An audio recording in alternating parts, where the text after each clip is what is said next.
How important do you think that the superstation was to the success of the Georgia territory? Could it have been as Oh, successful without it?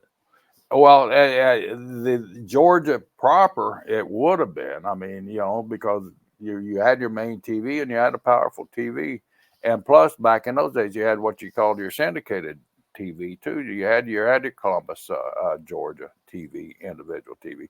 You had your Macon TVs. You had your Savannah TVs.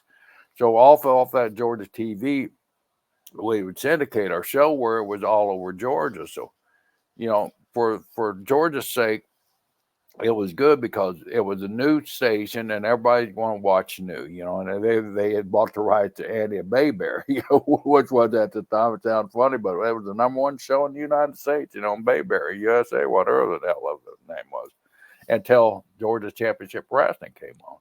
All of a sudden, Georgia Championship Wrestling started drawing bigger numbers because of the talent Barnett was bringing in. So I don't think the cable really had that much to do with the attraction of the territory of Georgia, but it did for our expansion. And the only reason we were able to go into this Michigan, Ohio, and West Virginia, it was a dead area. It was a dead spot. No promoters were in there. She could gone in there and burnt the place up and walked out of there. When one thing Ole was really right about, and he said they don't know what how the business operates.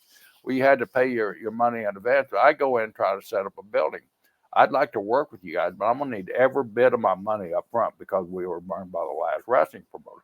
So we had to dig into our well. We had to dig into that till and pay all that money out. But buildings, after you rent them two or three times, they begin to trust you and see that you're operating your business above board the way business should be operated in. And those advance charges went away because you usually drew enough money and they trusted that you were going to draw enough money that night to pay all your expenses. So you didn't have all those advance expenses like you did in the beginning. Mm. And older, you always use that as a, well, they were dumbasses. They didn't know what were the expenses to work in these. Our only expenses were getting guys there.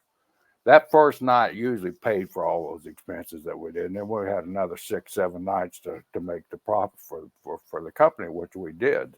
Wow. So that the cable helped us advance and start a slow migration out of Georgia into territories. And Barnett was really strict. You cannot run a town where there's a promoter currently running. So we get those big sacks of where cable TV was penetrating, and we had to really select, well, here, around, and it was really around Pittsburgh because that little peninsula of panhandle of West Virginia goes up, and I mean, any TV you have is going to bleed over in the Pittsburgh area almost. So we had to be very careful. The Wheelings, and little towns in West Virginia we were running. So you had to be very careful that there wasn't any other promoters there because Jim was very loyal to NWA at that time, and we had to be select on the towns that we were running, which was a group effort to do that. What can you tell us about the relationship between Georgia Championship Wrestling and Turner? Would you say that Turner was really passionate about it? I'd say Turner was overly passionate about it. There's stories, and we're not the only ones, but we did. I think it was 101 Techwood Avenue, the old GTS, WGTS TV studio on Saturday morning, which made it horrendous because you're in Atlanta, Georgia on Friday night, and you're young. You want to go out and experience Atlanta, Georgia, but you had to be up at 6:30 the next morning, be at TV at 7 o'clock in the morning to do our TV. So it was brutal at times. I mean, the Dusty's and the Pipers and the Briscoes, we all be out partying. We'd all stumble into the studio about 7 o'clock in the morning, still hung over and still half of them unbathed, And so it was a really difficult deal, but we're so many of us in there. We're dressed in the halls. One time, Turner came down. Jack, he knew Jack and I. And he knew our college background. He saw us dressed in the hallways. He, come here, guys. He said, "This is my office. You can use it as long as you don't trash it. So when you leave here, make sure it looks just like when you come in here." So he allowed us to use his personal office during our TV taping times. And we made sure nobody else went in there. We made sure a spigot span when we went down.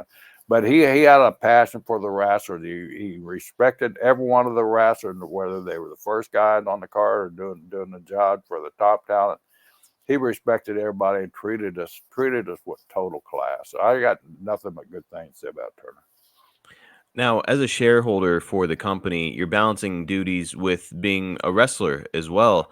What would your day-to-day activities look like as a shareholder on top of being a wrestler?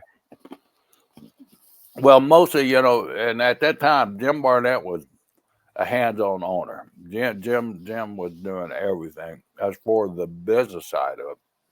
The talent side of it, of course, we were recruiting talent to come there. Everywhere we go, Jack was coming off his title win, so we're fortunate enough to be booked in all these different territories. We'd see guys like Rocky Johnson. Rocky was serving up in Portland, Oregon. Guys, I need to get out here. Can you get up? So Jack got him booked in Georgia and then to Florida.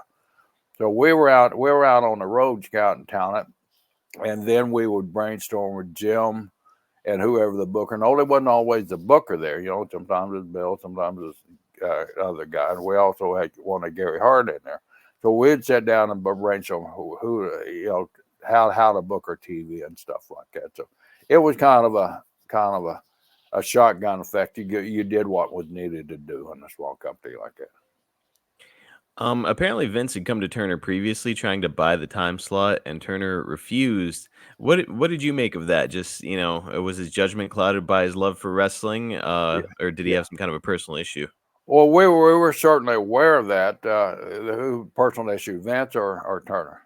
Did Turner maybe have a personal issue with Vince where he No, just didn't I want to don't go? think he really even knew that much about Vince at the time, but he was so loyal and so infatuated with Georgia Championship Wrestling. He loved the live wrestling studio. He loved that old school TV. I mean, that's obvious. His station was built on the old classic TV shows too. He saw us as one of those old school shows, and he knew what the New York group was. Bells and whistles and all that stuff.